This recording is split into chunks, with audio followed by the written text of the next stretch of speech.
प्रभु यीशु मसीह में मेरे प्रिय भाई और बहनों, हमारे प्रभु और उद्धारकर्ता यीशु मसीह के पवित्र नाम में मैं आप सभी का आज की दिव्य कृपा की प्रार्थना में दिल से स्वागत करता हूँ।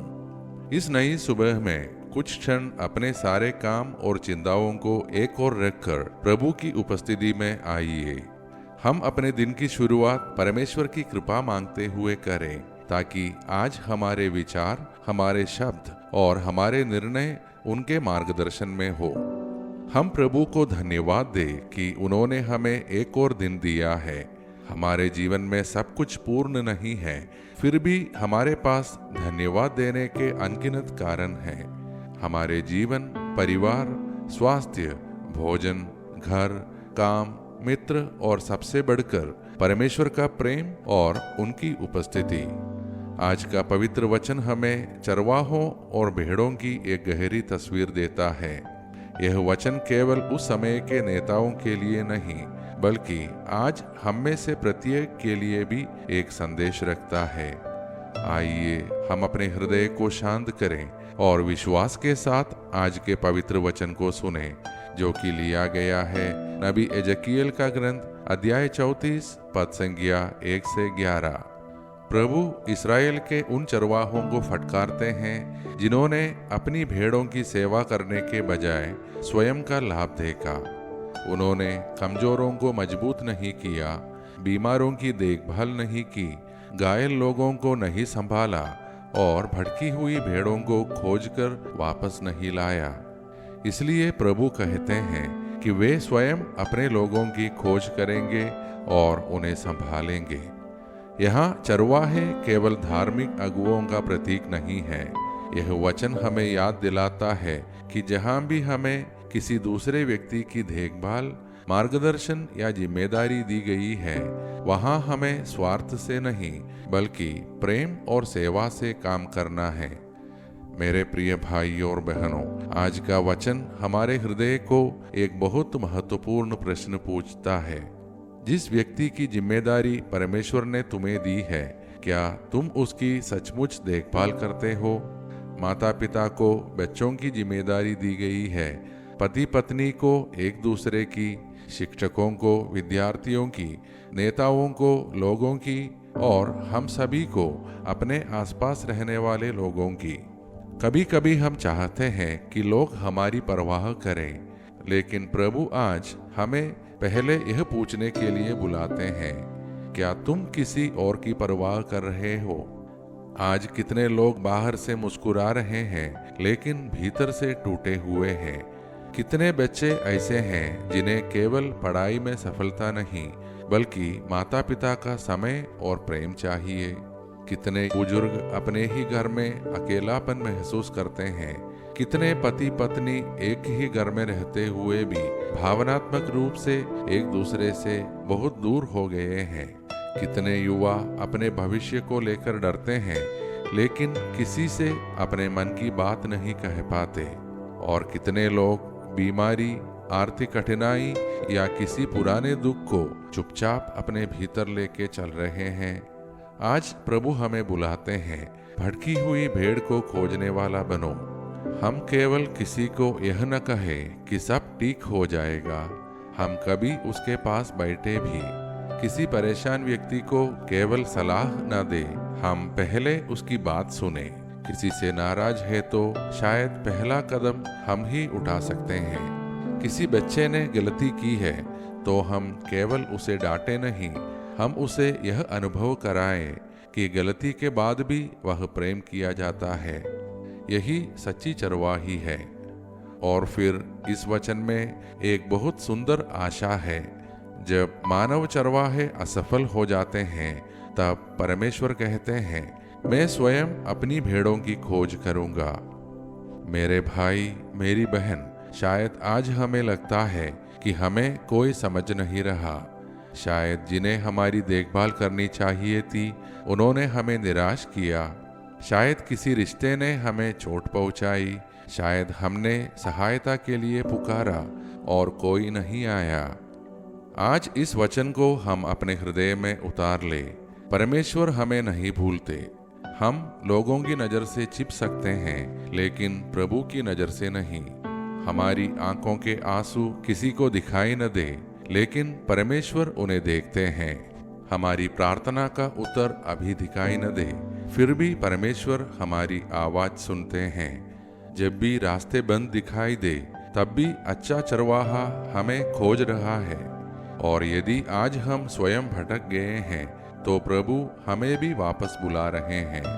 हो सकता है हम प्रार्थना से दूर हो गए हो सकता है हमने अपने हृदय में किसी के लिए घृणा पाल ली हो सकता है हमारी सफलता ने हमें परमेश्वर से दूर कर दिया हो। आज हम लौट आए। प्रभु हमें दोषी ठहराने के लिए नहीं, संभालने के लिए खोज रहे हैं। इसलिए आज की प्रार्थना में हम केवल अपने लिए आशीष नहीं मांगेंगे, हम प्रभु से यह भी मांगेंगे कि हमें दूसरों के जीवन में उनकी करुणा का माध्यम बनाएं। अब आइए मेरे प्रिय भाई और बहनों, हम अपने जीवन, अपने परिवार और उन सभी लोगों को प्रभु के चरणों में रखें जिन्हें आज किसी अच्छे चरवाहे, किसी सहारे और किसी आशा की आवश्यकता है, और मिलकर प्रभु से प्रार्थना करें। हे दयालु और प्रेममय परमपिता परमेश्वर, इस नए दिन के लिए हम आपका धन्यवाद करते हैं। आपने हमें जीवन दिया, सांस दी और एक और अवसर दिया कि हम आपके प्रेम में चल सके। हे प्रभु, हम स्वीकार करते हैं कि कई बार हम केवल अपनी परेशानियों को देखते हैं और अपने आसपास के लोगों की पीड़ा को भूल जाते हैं। हमारे हृदय को करुणा से भर दीजिए। हमें अपने परिवार के लिए प्रेमपूर्ण चरवाहा बनाइए।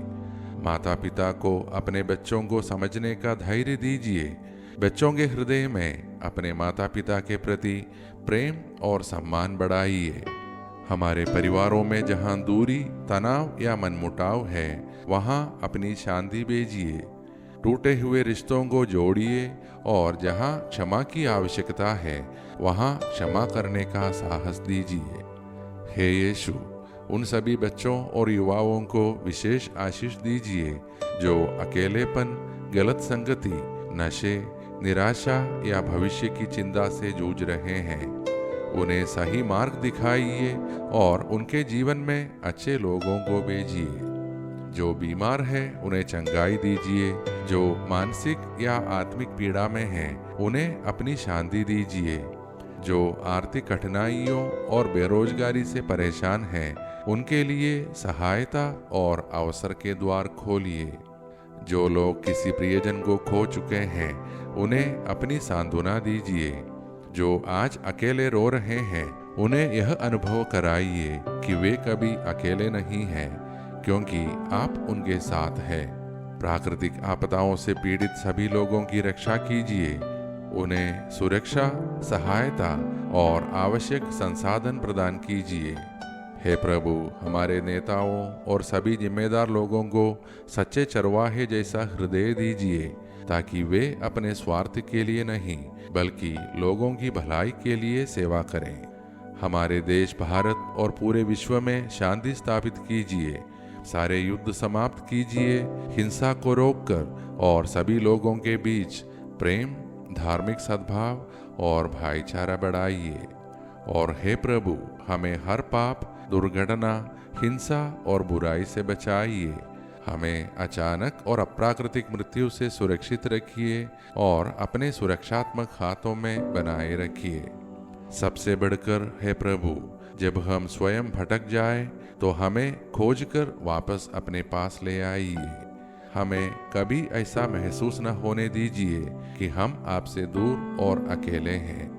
ये सारे प्रार्थनाएं और हमारे मन के अन्य प्रार्थनाएं हम समर्पित करते हैं हमारे प्रभु और उद्धारकर्ता यीशु मसीह के पवित्र और सामर्थी नाम में, आमीन।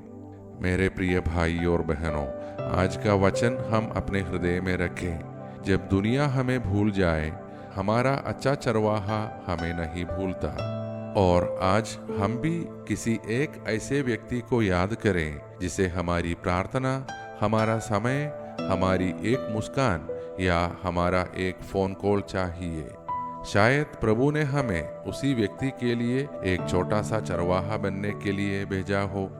यदि आज की मनन और प्रार्थना आपके हृदय को छूती है तो कृपया इसे अपने परिवार और मित्रों के साथ शेयर करें, ताकि प्रभु की आशा और प्रेम किसी और के जीवन में भी प्रकाश बन सके।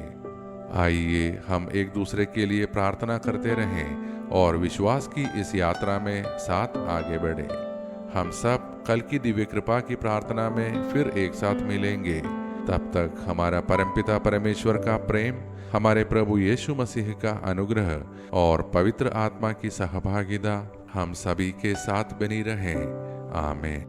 धन्यवाद के साथ स्तुति का